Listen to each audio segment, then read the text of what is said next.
Market లో invest చేసి మీ డబ్బులు డబుల్ చేసుకోవాలనుకుంటున్నారా? విజయవాడలో జరిగే సుందరరామిరెడ్డి గారి లైవ్ సెమినార్ కి అటెండ్ అవ్వండి. Hello viewers, welcome back to our channel. ప్రస్తుతం మనతో పాటు ఉన్నారు స్టాక్ మార్కెట్ అనలిస్ట్ సుందరరామిరెడ్డి గారు. నమస్తే సార్. నమస్తే. సార్, ఈ మధ్య కాలంలో ఫ్రంట్ రన్నింగ్ స్కామ్ అని మనం చూస్తున్నాం కదా, అంటే సెబీ వాళ్ళు దీన్ని ఎలా తీసుకుంటారు? ఫ్రంట్ రన్నింగ్ స్కామ్ అంటే ఏంటి అసలు? ఇది ఎలా, హౌ ఇట్ హ్యాపెన్స్ అంటే ఏం చెప్తారు? ఈ మధ్యకాలంలో రీసెంట్గా ఎక్కువ జరుగుతున్నాయండి ఇవి. అండ్ సెబీ వాళ్ళు కూడా ఇమీడియట్లీగా వాళ్ళు పట్టుకొని పెనాల్టీ కూడా వేస్తూ ఉన్నారనమాట. బేసికల్గా స్టాక్స్లో జరిగితే దీన్ని మనం ఇన్సైడర్ ట్రేడింగ్ అంటాం. ఇన్సైడర్ అంటే లోపల కంపెనీతో లింక్ ఉన్న ఎంప్లాయీ లేదా మేనేజ్మెంట్ అనమాట. అంటే కంపెనీతో అటాచ్మెంట్ ఉన్నవాళ్ళు, కంపెనీలో ఏదైనా ఇన్ఫర్మేషన్ వాళ్ళు మాత్రం వాడుకొని డబ్బులు సంపాదించారనుకోండి, ఈ కాల్డ్ ఇన్సైడ్ ఇన్ఫర్మేషన్. యాక్చువల్గా ఇన్సైడ్ ట్రేడింగ్ మీరు చేస్తే అది లీగల్గా పనిషబుల్ అనమాట. అది ఎందుకంటే కంపెనీ ఓనర్స్ అందరికీ ఇన్ఫార్మ్ చేయలేదు న్యూస్ ఉంటే. మీరు ఒక్కళ్ళే దాన్ని అట్టిపెట్టి దాన్ని ఆ న్యూస్ని ఎన్కాష్ చేసుకున్నారనుకోండి, దాన్ని మనం ఇన్సైడ్ ట్రేడింగ్ అంటాం. సెబీ వాళ్ళు పట్టుకొని పెనాల్టీ వేస్తూ ఉంటారు అప్పుడప్పుడు. సో యూజువల్గా ఏంటంటే ఏదైనా గుడ్ న్యూస్ వచ్చిందనుకోండి, వెంటనే రిలీజ్ చేయరు వాళ్ళు. చేయకుండా వాళ్ళు స్టాక్స్ని కొనుక్కొని తర్వాత వాళ్ళంతా కొంట అయిపోయిన తర్వాత గుడ్ న్యూస్ రిలీజ్ చేస్తారు. అప్పుడు ఏంటంటే రిటైలర్స్ అందరూ చేంజ్ చేస్తూ ఉంటారు స్టాక్స్, గుడ్ న్యూస్ కదా పెరిగిద్ది కదా అని. బాగా పెరిగిన తర్వాత వీళ్ళు ముందు కొన్న వాళ్ళు మనకు అమ్మేస్తుంటారు. తద్వారా ఏంటంటే వాళ్ళకి టెంపరీగా లాభాలు పొందుతారు కదా, దాన్ని ఇన్సైడ్ ట్రేడింగ్ అంటారు. It's illegal. ఇదే పని ఒక స్టాక్ ఏదైనా పెరక్క ముందే వేరే వాళ్ళు ఎవరైనా కొంటున్నారు, వాళ్ళు కొనక ముందే దాన్ని పడగొట్టడం లేదా పెంచడం ద్వారా బెనిఫిట్ పొందారనుకోండి, దాన్ని ఫ్రంట్ రన్నింగ్ అంటారు. కంపెనీలో కాకుండా బయట అనమాట. యూజువల్గా ఇది ఎక్కడ జరిగింది అంటే బ్రోకరేజ్ ఇండస్ట్రీలో లేకపోతే మ్యూచువల్ ఫండ్ ఇండస్ట్రీలో జరిగింది అనమాట ఇలాంటివి. సపోజ్ మ్యూచువల్ ఫండ్స్ వాళ్ళు అనుకోండి, వాళ్ళు పెద్ద క్లయింట్స్ బేసికల్గా. వాళ్ళు ఏదైనా ఆర్డర్ ఇచ్చారనుకోండి, పలానా స్టాక్ని పలానా రేటు దగ్గర కొనమని అని చెప్తారు బ్రోకర్స్కి. ఈ బ్రోకర్స్ ఏంటంటే ఈ న్యూస్ని వేరే వాళ్ళకి ముందే పాస్ చేస్తారు. పలానా వాళ్ళు కొనబోతున్నారు ఈ స్టాక్, రేపటి నుంచి ఇన్ని లక్షల షేర్లో మీరు ఇప్పుడే కొనేసుకుంటే వాళ్ళకి ఎక్కువ రేట్కి అమ్మచ్చు. ఆ న్యూస్ చెప్పడం ద్వారా ఏంటంటే అవతల వాళ్ళు వీళ్ళకి టిప్ ప్రొవైడ్ చేసిన కొంత డబ్బు ఇస్తుంటారు అనమాట. దాన్ని మనం ఫ్రంట్ రన్నింగ్ అనొచ్చు సింపుల్గా. ఇప్పుడు బ్రోకరేజ్ ఇండస్ట్రీలో ఎలా జరిగింది అంటే, రీసెంట్గా anvil shares and stock broking company వాళ్ళు పట్టుబట్టారనమాట వీళ్ళు ఫ్రంట్ రన్నింగ్ చేస్తూ. ఇక్కడ ఏం జరిగిందంటే వీళ్ళకి పెద్ద క్లయింట్ ఉన్నాడు. క్లయింట్ గగన్దీప్ కన్సల్టెన్సీ లిమిటెడ్ అని చెప్పేసి ఒక పెద్ద క్లయింట్ ఉందన్నమాట. వాళ్ళు వీళ్ళకి ఆర్డర్స్ ఇస్తూ ఉంటారు ఈ అన్విల్ షేర్ బ్రోకర్స్కి.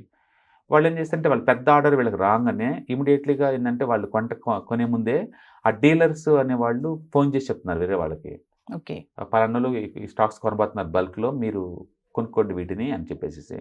వాళ్ళు ఏం చేస్తున్నారు, అవతల ఇన్ఫర్మేషన్ రిసీవ్ చేసుకున్న వాళ్ళు బల్క్లో స్టాక్స్ని వాళ్ళు పేరు మీద, వాళ్ళ స్పౌస్ల పేరు మీద, వాళ్ళ రిలేటివ్స్ పేరు మీద కొనేస్తూ ఉంటున్నారు షేర్స్ మొత్తాన్ని. కొనేసుకొని వీళ్ళకి కావాలి కదా వీళ్ళకి ఎక్కువ రేటుకి అమ్ముతున్నారు. అట్లా పెద్ద క్లయింట్స్ కొనక ముందే ఆ ఇన్సైడ్ ఇన్ఫర్మేషన్ని డీలర్స్ వాళ్ళు వేరే వాళ్ళకి చేరుతా ఉన్నమాట. దాన్ని మనం ఫ్రంట్ రన్నింగ్ కేసు అంటాం. సో ఇది లాస్ట్ 5 years చేస్తున్నారు వీళ్ళు. అండ్ సెబీ వాళ్ళు దీన్ని ట్రాక్ చేసి పట్టుకున్నారు. ఇప్పుడు వీళ్ళు ఏం చేశారంటే వీళ్ళ దగ్గర నుంచి ఒకే బ్రోకర్ ఆఫీస్ నుంచి ఎన్ని మాటలు కాల్స్ అవతలకి వెళ్తున్నాయి, ల్యాండ్ లైన్ ద్వారా ఎన్ని అవుతున్నాయి అండ్ మొబైల్ ద్వారా ఎన్ని వెళ్తున్నాయి, ఒకే నెలలో ఎన్ని వెళ్తున్నాయి, మొత్తం డేటా ట్రాక్ చేసేసి వాళ్ళు పట్టుకున్నారనమాట. అయితే ఇలాంటి జరగక ముందు పట్టుకోవటం బెటర్, జరిగిన తర్వాత పెనాల్టీలు వేసే బదులు. ఇక్కడ ఎంత అంటే ఈ టిప్స్ ఈ ప్రొవైడ్ చేసినందుకు వీడికి 1.5 కోటి ఇచ్చారు 5 సంవత్సరాల్లో. టిప్ అంటే ఈ రోజు కొనబోతున్నారు, జస్ట్ విత్ ఇన్ సెకండ్స్లోనే వీళ్ళు ఆర్డర్ ఇవ్వక ముందే అవతలకి వెళ్ళిపోతుంది, వాళ్ళు దాన్ని కొంటున్నారు. అప్పుడు స్టాక్ రేట్ పెరుగుతుంది, పెరిగిన రేట్ తోటి ఈ పెద్ద క్లయింట్ కొంటున్నారు అనమాట తప్పగా. సో అట్లా ఇచ్చినందుకు వాళ్ళు ఏం చేస్తున్నారు తెలివిగా, వాళ్ళ దగ్గర పనిచేసే ప్యూన్స్ వాళ్ళు ఉంటారు కదా, వాళ్ళ అకౌంట్ నుంచి మనీ ట్రాన్స్ఫర్ చేస్తున్నారు వీళ్ళకి. డైరెక్ట్ వాళ్ళ అకౌంట్ అయితే పట్టుకుంటారు ఇండైరెక్ట్ గా. సో అట్లా ఇది స్కామ్ ఆల్మోస్ట్ 5 years నడిచింది.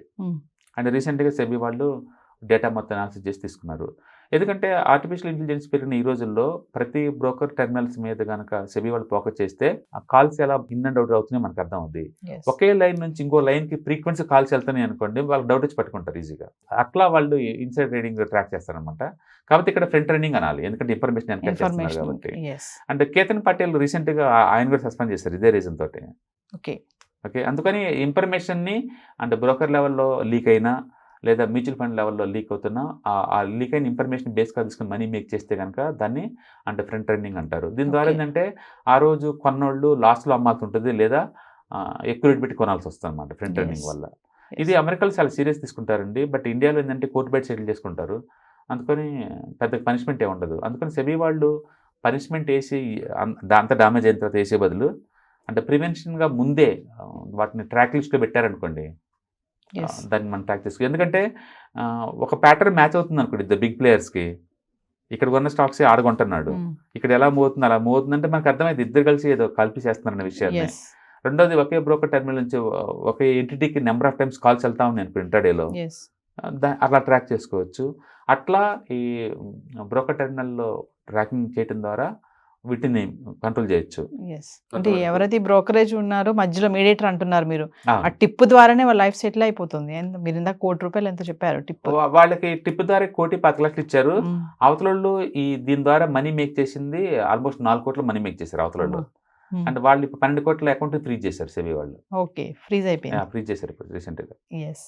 సో సెబీ ఇప్పుడైతే అలర్ట్ ఉంది దీని మీద, ఫ్రంట్ రన్నింగ్ స్కామ్. బట్ నేను ఏంటంటే ఆ ప్రివెన్షన్ చేయడం బెటర్. ఇప్పుడు అంత అయిపోయిన తర్వాత పెనాల్టీలు వేసే బదులు, Yes, yes. ఎందుకంటే ఆ రోజు మార్కెట్ చాలా మంది లాస్ అవుతారు కదా. అవును. ఇప్పుడు కేతన్ బాయ్స్ మన స్కామ్ చేసినప్పుడైతే ఇంటర్నేషనల్ ఇన్వెస్టర్ లాస్ అయ్యారు. వాళ్ళు టైగర్ Yes. ఇలా క్యాపిటల్ అని చెప్పేసి వాళ్ళు లాస్ అయ్యారు భారీగా.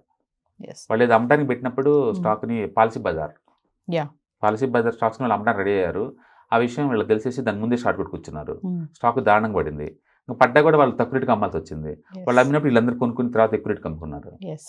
ఇలాంటి ఏంటంటే పెద్ద పెద్ద మనీ ఉన్నోళ్ళు పర్టికులర్ కౌంటర్లు చేయగలుగుతారు, అన్నింటిలో చేయలేరు. పెద్ద పెద్ద బిగ్ పాకెట్స్ ఉంటాయి కదా, వాళ్ళు చేస్తారు అన్నమాట ఈ పనులు. Yes. But it's a illegal and SEBI going to Sebi. Penalize them. Yes. Thank you, sir. Hi, మొట్టమొదటిసారిగా మన విజయవాడలో క్లాస్ రూమ్ ట్రైనింగ్ అండి, 1 డే క్లాస్ రూమ్ ఎన్విరాన్మెంట్లో ఆఫ్లైన్ వెబినార్ జరగబోతుంది. అండ్ ఇంట్రెస్ట్ ఉన్న పార్టిసిపెంట్స్ ఈ కింద స్క్రోల్ అవుతున్న నెంబర్కి రింగ్ చేసుకొని సీట్ బుక్ చేసుకోండి. దీంట్లో ETFs, index funds and mutual funds మీద completely and hand holding experience మీకు ప్రొవైడ్ చేయబడుతుంది. దీని ద్వారా ఏంటంటే మనం ఎసెట్స్ని స్టాక్ మార్కెట్లో ఎలా మేనేజ్ చేసుకోవాలి, ఎలా గ్రో చేసుకోవాలి, ఎలా ప్రొడక్ట్ చేసుకోవాలో అంటే ప్రాక్టికల్గా నేర్చుకుంటారు. అండ్ మీ ఇప్పటి వరకు మనం ఆన్లైన్లోనే మీరు అటెండ్ అవుతున్నారు. ఇక నుంచి మీరు మన విజయవాడ సిటీలోనే అండ్ లైవ్లో క్లాస్ రూమ్ ఎన్విరాన్మెంట్లోనే నేర్చుకునే ఛాన్స్ దొరుకుతుంది. కాబట్టి ఇంట్రెస్ట్ ఉన్న పార్టిసిపెంట్స్ కింద స్క్రోల్ అవుతున్న నెంబర్కి పింగ్ చేసి సీటు రిజర్వ్ చేసుకోండి. Thank you.